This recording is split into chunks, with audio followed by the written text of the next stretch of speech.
मायावती जी विरासत पर हैं काशीराम की। काशीराम जी का भारतीय राजनीति में जो सबसे बड़ा योगदान है वो ये है कि एक समुदाय विशेष, वो जो दलित वंचित समुदाय था, उसमें उसको सम्मान तो बहुत लोगों ने दिया, कांग्रेस ने भी दिया, कम्युनिस्ट पार्टी ने भी दिया, लेकिन सत्ता का स्वाद चखाने का काम किया काशीराम जी ने। और उसको लेकर के और काशीराम की बड़ी स्ट्रेटजी के तहत मुलायम सिंह यादव के साथ जब वो जुड़े, अपने समाजवाद के साथ जुड़े, तो उनकी मंशा यही थी कि यह जो पिछड़ा दलित और अल्पसंख्यक समुदाय है, ये सब एक साथ होकर के तो देश में बेहतर काम करेंगे, इन सारे समुदायों के लिए काम करेंगे। लेकिन उनके उस विरासत पर जब मायावती जी आई तो मायावती जी का पूरा कैरेक्टर दूसरा है, विभिन्न कैरेक्टर है। ये बहुत ही महत्वाकांक्षी है और ये अपने स्वयं के हितों के लिए, समुदाय का तो ठीक है जो जैसे करती है, लेकिन अपने स्वयं के हितों के लिए ये किसी भी सीमा तक जा सकती है और किसी के भी साथ जा सकती है। परिणाम क्या हुआ कि साहब पहला चुनाव ये समाजवादी पार्टी के साथ अपना मिल के लड़े काशीराम जी, और अपना मायावती जी को उन्होंने आगे किया। और जो आपने नारा दिया कि मिले मुलायम काशीराम, हवा मुड़ गए जैसे राम, तो वह जो आंधी थी सांप्रदायिक आंदोलन की, सांप्रदायिक राजनीति की जो आंधी थी, कल्याण सिंह की जो आंधी थी, उसको इन लोगों ने एकदम थता बता दिया, उड़ गए ये लोग। लेकिन हुआ क्या कि मायावती जी जिसके खिलाफ लड़के आई थी उसी के साथ मिलकर के मुलायम सिंह यादव को इन्होंने गच्चा दिया और उनसे अलग होकर के उन्हीं के साथ ये सरकार बनाई। और इनके साथ स्थिति यह है कि ये जानती है कि ये उनके साथ जनता के बीच में नहीं जा सकती हैं। फल क्या होता है कि ये बार बार बार्गेनिंग करती हैं। ये जब भी अकेले लड़ी है कि अपना जो कुछ भी है तो इनका कहीं कोई अस्तित्व नहीं रहा है। फल क्या हुआ, परिणाम क्या हुआ कि लड़के तो आती हैं उनके खिलाफ, सांप्रदायिक ताकतों के खिलाफ लड़के आती हैं, लेकिन जब ये अंदर पहुंच जाती हैं तो बार्गेनिंग करती हैं और उन्हीं के साथ मिलकर के सरकार बनाती। फल क्या हुआ है कि 3 बार मुख्यमंत्री बनी है, भारतीय जनता पार्टी के साथ सहयोग से बनी है। और जनता के बीच जब जाती है तो ये समाजवादी पार्टी के साथ मिलकर के जाती हैं। ये जब भी समाजवादी पार्टी के साथ गई हैं तो इनकी ताकत बढ़ी है। आपने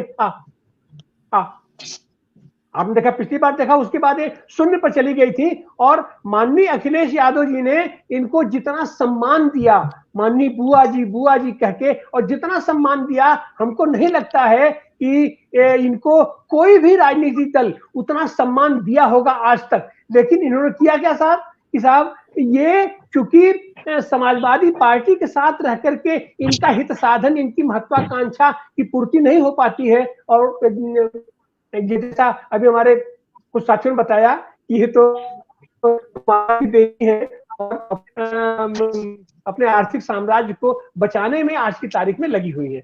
और वही सारी की सारी रणनीति है कि इनको जो तो वो है ना कि वो उगलत लीलत पीत घनेरी, तो जैसे सांप छछूदर पकड़ लेता है, वो स्थिति इनकी है कि जनता के बीच ये भारतीय जनता पार्टी के साथ जा नहीं सकती है। भारतीय जनता पार्टी की पक्षधरता के साथ ये जनता के बीच जा नहीं सकती हैं और ये उनके बिना रह नहीं सकती, क्योंकि इनकी पूछ वहां तभी हुई है। तो फल क्या है साहब कि ये जनता के बीच तो जाती है अपना कह के कि हम समाजवादी हैं, हम क्या हैं, कैसे हैं, हम आपके लिए हैं। और फल क्या होता है साहब, ये जो अल्पसंख्यक है और जो दलित समुदाय है, इसके साथ ये और अपना वोटों को जब भी समाजवादी पार्टी के साथ आती है तो और वोटों के साथ जुड़ जाता है। लेकिन जैसे ही अलग होती हैं तो फल क्या हुआ कि पिछले चुनाव में आप यह उठा करके देख लीजिए, इन्होंने आरोप लगाया कि समाजवादी पार्टी का वोट इन्हें नहीं ट्रांसफर हुआ।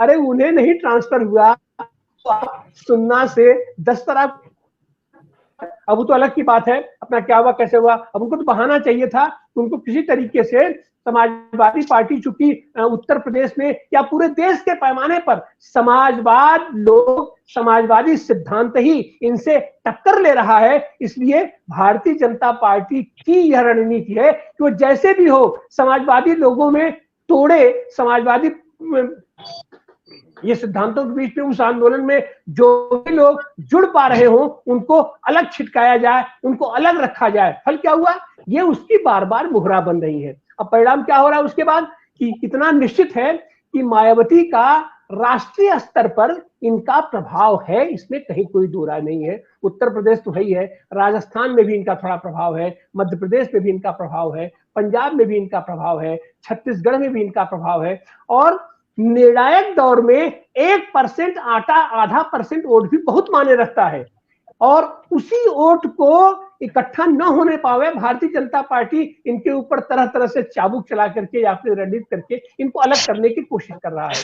लेकिन यह भी जानती हैं कि ये भारतीय जनता पार्टी के साथ खुल के साथ जा नहीं सकती हैं, और अकेले इनकी औकात हैसियत, ये जब भी अकेले लड़ी है इनकी औकात हैसियत दिखाई पड़ गई है। तो और खास करके पिछले ये लोकसभा चुनाव में ये भी विधानसभा चुनाव में जो इनकी स्थिति हुई कि एक आदमी किसी तरीके से उत्तर प्रदेश में, वह भी अपने व्यक्तिगत तरीके से उमाशंकर सिंह जीत के आया, उसमें ये मायावती का और उनके बहुजन समाज पार्टी का ये कोई योगदान नहीं है। लेकिन उसमें भी ये क्या है साहब कि चूंकि इनके हित में बाधक इनके अगर निर्वाचित प्रतिनिधि भी होते हैं तो ये उनको भी निकाल देने की बात करती हैं।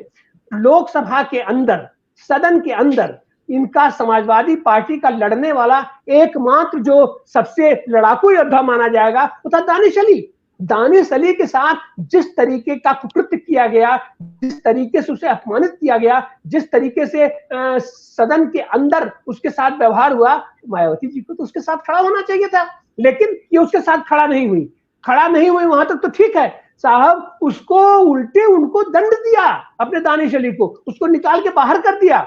तो फल ये है कि ये इनके उस महत्वाकांक्षा या सांप्रदायिक ताकतों के भारतीय जनता पार्टी की राजनीति का पोषण करने वाला इनका जो भी कार्यकर्ता होगा वो इनकी आंख में खटकता है। इनको अपने यहाँ अंधभक्त चाहिए जो इनके साम्राज्य की रक्षा में इनके साथ हर स्तर से खड़ा रहे। पर अपना परिणाम क्या है कि आने वाले दिनों में इनको स्पष्ट मालूम है कि ये अकेले जाएंगी तो इनका कहीं कोई अस्तित्व नहीं रहेगा। हाँ, इनका हो सकता है कि आर्थिक साम्राज्य इनका कुछ देर के लिए सुरक्षित हो जाए, इसीलिए ये आगा पीछा कर रही हैं। और कल ये जो अब तक का इतिहास रहा है कि अपने जन्मदिन पर तमाम बड़े उपहार तोहफे आते हैं इनके पास, बिना तोहफों के, बिना उपहार के, बिना अपने आर्थिक साम्राज्य को बढ़ाए ये जिंदा ही नहीं रह सकती हैं। लेकिन कल वाले इनके जन्मदिन पर उस तरीके का प्रदर्शन नहीं हुआ, लेकिन ये बिना उसके जिंदा नहीं रह सकती हैं। तो निश्चित रूप से हमको तो ऐसा लगता है, या जनता इस बात को जानती है कि इनको गोपनीय तरीके से इनके पास कुछ न कुछ तो पहुंचा होगा, क्योंकि ये ऐसे जिंदा ही नहीं रह सकती हैं। ये वो मछली है जो कि आर्थिक साम्राज्य और इनको महंगे महंगे तोहफे अगर इनको न मिले तो ये बिन पानी मछली की तरह यह तड़फड़ा करके जिनका अंत हो जाएगा। तो फल यह है कि आज की तारीख में भी ये उम्मीद की जाती है कि इनको सद्बुद्धि जरूर आएगी, या अगर ये अपने आप को राजनीतिक रूप से जिंदा रखना चाहती है तो भी इनको इंडिया गठबंधन के साथ आना ही होगा। और नहीं तो अगर ये आत्महत्या पर ही आमादा होगी तो यह आप निश्चित मान के चलिए कि उनके वो जो 10 सांसद हैं या इनके जितने भी लोग हैं, उनके ये तमाम लोग हम लोगों के संपर्क में आए हुए हैं। अभी अफजाल अंसारी हमारे साथ आ चुका है, अपना दानिश अली का हमारे साथ आ चुका है, ये गिरीश यादव हमारे साथ आ चुके हैं। ये लोग हम सारे लोगों के संपर्क में हैं। तो अगर ये सही निर्णय नहीं लेती, माने हालांकि हम उनके सारे कारगुजारियों के बावजूद हम चाहते हैं कि वो हमारे साथ रहे, क्योंकि हम जानते हैं यह बहुत निर्णायक दौर है। इस निर्णायक दौर में 1% आधा परसेंट वोट भी बहुत मायने रखता है। और हमें मान के चलते हैं कि मायावती जी के साथ एक संवेदना जुड़ी हुई है, दलितों की संवेदना जुड़ी हुई है, अकलियत की भी थोड़ा बहुत प्यार सम्मान जुड़ा हुआ है। तो वो अगर इंडिया गठबंधन के साथ आएगा तो राष्ट्रीय स्तर पर उसका प्रभाव पड़ेगा। उत्तर प्रदेश में तो इनका कहीं कोई अस्तित्व नहीं है, इसमें कोई दो राय नहीं है। उत्तर प्रदेश में समाजवादी पार्टी अपने आप में सक्षम है, और कांग्रेस भी अगर उसको सद्बुद्धि आ जाएगी, अगर उसको ये हो जाए कि नहीं अभी आवे जैसे गफलत में जी रही है कि राहुल गांधी जी की यात्रा का उसको बहुत बड़ा उसको फायदा हो गया है और वो बूस्टअप कर गई है, अगर ये लोग हकीकत से दो चार करते हुए पूरे देश के पैमाने पर सारे क्षेत्रीय दलों को एक्युमुलेट करते हुए जनता की भावनाओं को का स्वागत करते हुए अगर वो आते हैं तो निश्चित रूप से आने वाले दिनों में जो परिणाम निकलेगा उसमें मायावती जैसे जितने भी लोग आर्थिक साम्राज्य को अपने बनाने में लगे हुए हैं वो उनको जनता धता बता देगी और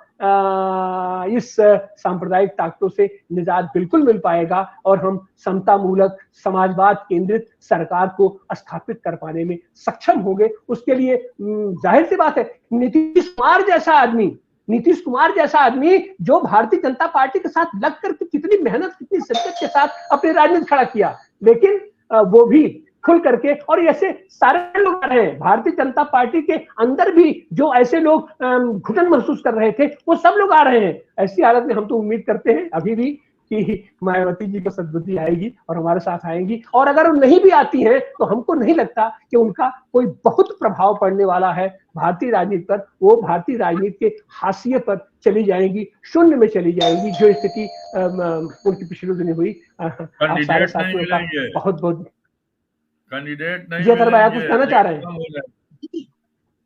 जी